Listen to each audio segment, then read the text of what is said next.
So you want to price your house above its market value in order to see if anybody's willing to pay that much money for it. I mean, people do it with cars all the time, so why not with houses? I'm going to go over the last 8 years of my experience in real estate and tell you the top 5 reasons why I think that's a horrible idea. And that fifth reason is going to be most important, so make sure you watch and find out why. Number one, buyers understand the housing market today much better than they did, say, in the 70s and 80s, when back then you had to actually open up a listing book to see what was on the market or get faxed what was currently available. Nowadays, there's Zillow, Realtor.com, Upnest, and all these other websites in order for buyers to browse houses 24/7. So they're aware of what's going on in the market, but also most buyers work with buyer agents, which is going to advise them of the actual value of your house that's listed. And let's be honest, most buyers, like most people, simply don't want to be taken advantage of. And they're not going to be willing to pay more for a house than what they reasonably think it's worth. And if you have it overpriced from the beginning, well, they're probably just going to turn and look the other way, and they might not even be willing to put an offer in. I mean, if they think the sellers already has super high, unrealistic expectations now, what might happen during the transaction? Number two is when a house is overpriced, it typically sits on the market for an extended period of time and longer than what most houses will in your market in order to go on a contract. When that happens, most buyers start thinking, there's got to be something wrong with this house. I mean, it's been sitting here and nobody's picked it up. Even if your house is absolutely amazing and gorgeous, that thought's still going to run through their head. And at that point, they're likely going to want to offer a lower price. And not just a lower price than what you're asking, but a below market value. And myself, as a savvy buyer's agent, when I'm representing buyers, I'm going to say, hey, this house has been on the market 30 days past the average time on market for this specific type of house. Well, this is an opportunity to get a deal. Let's undercut them, right? I mean, it would make sense. You would probably do the same thing in any other situation, like with cars. So why not with houses too?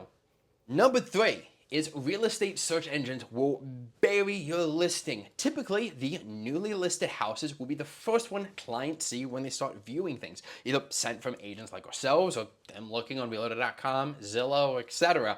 And the longer your house sits on the market, the lower on that list it goes. And I think Amazon's a great example of how this happens in our day-to-day life. If you search for something up there like a Lego set, you're not going to scroll for 5, 10, 20 minutes to get all the way to the bottom of the list on Amazon so you can see all the options.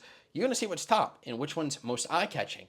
And, well, don't get your house sold in that normal amount of time because it's priced so high, it's just going to keep going under. And, well, it's going to be much harder to find a buyer at that point. Number four, you're delaying your ability to move into your next house. So let's say you're in a sell-buy situation. In order for you to buy your next house, you've got to sell it. So let's say you find the perfect house for yourself. You go and submit an offer. Well, one of the first things that listing agent's going to ask is your house on the market? And you can say, yes, it is. Great. So that means we're going to end up giving that listing agent your current address and say, here it is. They're going to take a peek at the listing and try to understand, how long or how difficult is it going to be for this buyer, you in this situation, to get their house sold? And if they're a savvy agent like myself, they're going to say, okay, it's this type of house in this type of market at this type of price range. Let's see how long it's been sitting on the market for. Oh, it's been sitting on the market for an extended period of time. I wonder why. Oh, it's overpriced. Interesting.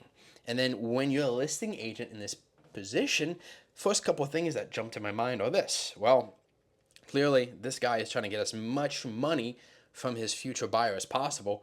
We don't need to offer him anything like closing cost assistance or any type of financial means to make his life harder, because if you had that in your offer, I'm going to think you don't need it at that point. Or maybe you're just a cheapskate. That could happen potentially. Or I'm also going to say, well, the seller is clearly not motivated in order to get their house sold, so it's going to take my client even longer in order for them to close. This might not be a good deal. And I'm going to be honest, this is something I've seen happen time and time again. Sellers shoot themselves in the foot in order to make as many pennies as possible, but then losing out on that dream house simply because it wasn't priced appropriately. Number five, are sellers that utilize my secret pricing strategy. On average, I've seen get their houses sold for more money in less amount of time. They're getting all the buyers' attention. And these are the sellers you're directly competing with.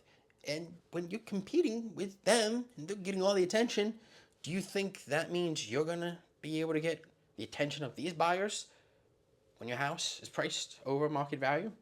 Probably not. So let me tell you what the strategy is. Let's say your house is worth $525,000 on market value. We're going to drop that price by about 5%, so at about $500,000. And see, as we said earlier, buyers are pretty savvy nowadays, and they're going to be interested in a house in which they think they can get a deal. You would likely do the same thing if it was buying a car or maybe buying a banana.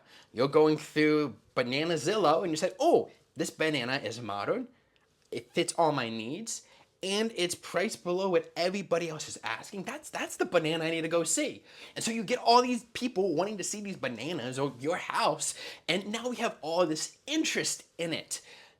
This is when a lot of magic starts to happen. This is when we get offers, multiple offers on your house. And here's what happens. We have buyer 1, 2, and 3 all offering on your house. Cool, we got people wanting it. And I guess you could say at that point, you could pick the one you like the best. But what if I told you there was something else we could do? What if I could tell you that I would tell each of those buyer's agents we have multiple offers on the table? And when that happens, usually you get offers above your list price. And I can then say, hey, I want something else. I want your highest and best offer by 7 p.m. on Sunday. Now you've got these buyers competing with one another in order to get your awesome house, and they are the ones building up the price of your home, not you. And when they're doing it, they tend to feel much more emotionally compelled and much more emotionally logical in that aspect to pay more for the house than you saying, I want all this much more for it. But guess what? What if I told you there was another way we could potentially get more? I would encourage each of these buyers to do something called an escalation clause. And what that means is I'm willing to beat out any of these buyers' offers by X amount up to X price.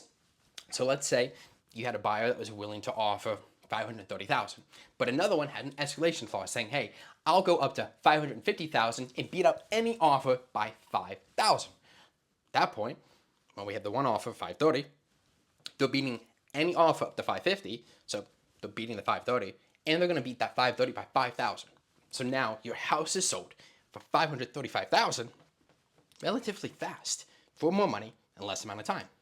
It is strategies like this that I utilize with my sellers in order to ensure they walk away with the most amount of money in the least amount of time with as little stress as possible in a real estate transaction, if we could say that at the end of the day. So if you're interested to learn more about this and my other strategies, you can reach out to me below. My contact information is right below me. And if you want to learn more, take a peek at this video. I think it'll help you a lot.